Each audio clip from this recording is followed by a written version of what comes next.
नगर निगम के, दिल्ली नगर निगम के एमसीडी के अभी चुनाव होने वाले थे।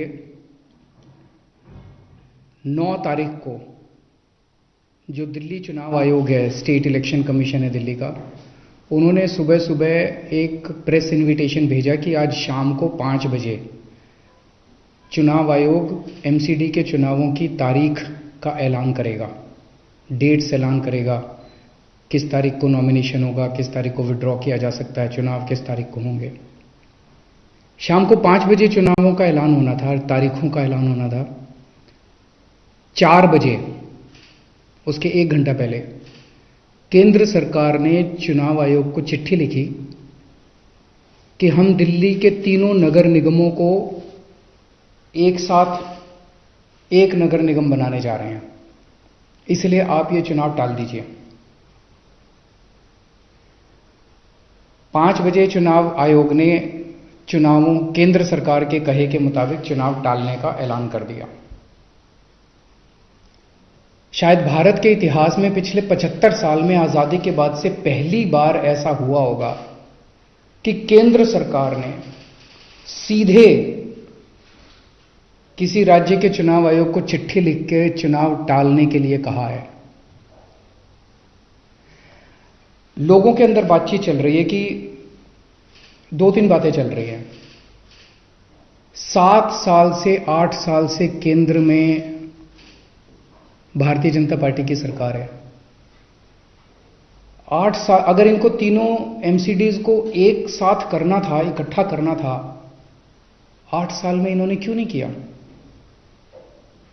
चुनाव की तारीखें ऐलान करने के 1 घंटा पहले इनको अचानक याद आई कि अब हमें तीनों एमसीडी को इकट्ठा करना है, इसलिए चुनाव टाल दिए जाएं।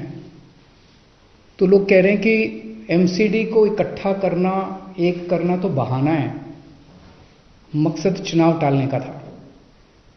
क्योंकि बीजेपी को लग रहा था कि दिल्ली में अगर चुनाव होंगे तो आम आदमी पार्टी की जबरदस्त लहर है, बीजेपी उस लहर में बह जाएगी और बीजेपी हार जाएगी, इसलिए चुनाव टालने के मंशा से यह किया गया। दूसरा, ये भी लोग कह रहे हैं कि चुनावों का तीनों नगर निगम एक साथ करने से क्या लेना देना है। आज 3 नगर निगम हैं दिल्ली में, 272 वार्ड हैं, कुछ इसमें कुछ इसमें कुछ इसमें। तो तीनों नगर निगम के काउंसलर अपने अलग अलग नगर निगम में बैठते हैं। चुनाव हो जाने दीजिए, अगर तीनों को इकट्ठा भी कर दोगे आप तो वो एक जगह बैठने लग जाएंगे। दोबारा चुनाव कराने की क्या जरूरत है? अभी चुनाव रोकने की क्या जरूरत है? चुनाव टालने की क्या जरूरत है?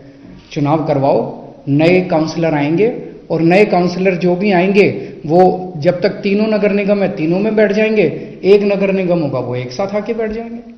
तो चुनाव टालने की तो जरूरत ही नहीं थी। लेकिन मकसद तीनों नगर निगम एक साथ करने का नहीं था। अगर करना होता तो 7 साल में कर लेते ये लोग। मकसद था चुनाव टालने का। ये देश के लिए अच्छा नहीं है। दोनों चीजें अच्छी नहीं हैं। जो केंद्र सरकार ने चिट्ठी लिख के चुनाव टालने को कहा वो भी ठीक नहीं है, और चुनाव आयोग केंद्र सरकार के सामने झुक गया और चुनाव टाल दिए, ये भी अच्छा नहीं है जनतंत्र के लिए। मेरी हाथ जोड़ के प्रधानमंत्री जी से अपील है, प्रधानमंत्री जी, सरकारें आती जाती रहेंगी, कल आप भी नहीं होंगे, कल मैं भी नहीं होऊंगा। हम इंपॉर्टेंट नहीं हैं, लोग इंपॉर्टेंट नहीं हैं, पार्टियां इंपॉर्टेंट नहीं हैं, देश इंपॉर्टेंट है। अगर हम चुनाव आयोग को दबाव डाल के चुनाव कैंसिल कराते हैं, इससे चुनाव आयोग कमजोर होता है, और चुनाव आयोग कमजोर होता है, चुनाव कैंसिल होते हैं तो देश कमजोर होता है। हम सबको मिलकर देश की रक्षा करनी है। किसी भी हालत में हमें इंस्टीट्यूशंस को कमजोर नहीं होने देना। मेरी आपसे हाथ जोड़ के विनती है, चुनाव कैंसिल मत कराइए। अगर चुनाव कैंसिल होते हैं, ये जनतंत्र के लिए बहुत बड़ा खतरा है। आज ये कहा जा रहा है कि हम तीनों एमसीडी एक करना चाहते हैं, इसीलिए चुनाव टाल दीजिए। कल को मान लो लोकसभा का चुनाव है, उसके पहले अगर कहा जाएगा कि ये पार्लियामेंट्री सिस्टम अच्छा नहीं है, हम प्रेसिडेंशियल सिस्टम लाना चाहते हैं, संविधान में बदलाव करना चाहते हैं, इसलिए चुनाव टाल दीजिए, तो क्या चुनाव टाले जाएंगे? मान लो कल को कोई स्टेट असेंबली का चुनाव है, ये कहा जाएगा कि हम 2 राज्यों को इकट्ठा करना चाहते हैं इसीलिए चुनाव टाल दीजिए, तो क्या चुनाव टाल दिए जाएंगे? क्या जनतंत्र के अंदर चुनाव ऐसे टाले जा सकते हैं? ये बहुत बड़ा प्रश्न है। मैं प्रधानमंत्री जी से यही निवेदन करना चाहूँगा, कल केजरीवाल भी नहीं रहेगा, कल मोदी जी भी नहीं रहेंगे, ये देश रहेगा। इस देश को अपने को कमज़ोर नहीं करना। मुझे नहीं पता कि राज्य के हमारे जो स्टेट इलेक्शन कमिश्नर हैं उन पे ऐसा क्या प्रेशर डाला गया, उनको क्या धमकी दी गई, इनकम टैक्स की, ईडी की, सीबीआई की, कोई धमकी दी गई, या वो अभी अप्रैल में रिटायर हो रहे हैं तो उनको पोस्ट रिटायरमेंट कोई लालच दिया गया, मुझे नहीं पता क्या दिया गया, लेकिन वो तुरंत 1 घंटे के अंदर चुनाव टालने को तैयार हो गए। ऐसे संस्थाएं कैसे चलेंगी? और मैं हमारे स्टेट इलेक्शन कमिश्नर से भी कहना चाहूँगा कि सर, अगर आप ऐसे चुनाव टाल देंगे, ये तो जनतंत्र ही नहीं बचेगा। हम लोगों ने आज़ादी किस लिए पाई थी? इस देश ने आज़ादी किस लिए पाई थी? जनता का राज है, जनतंत्र है इस देश के अंदर। आप ऐसे चुनाव टाल देंगे तो जनतंत्र ही नहीं बचेगा।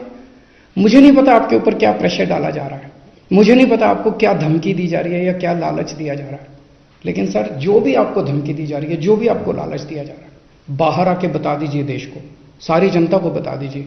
देश आपके साथ खड़ा होगा, पूरा देश आपका साथ देगा।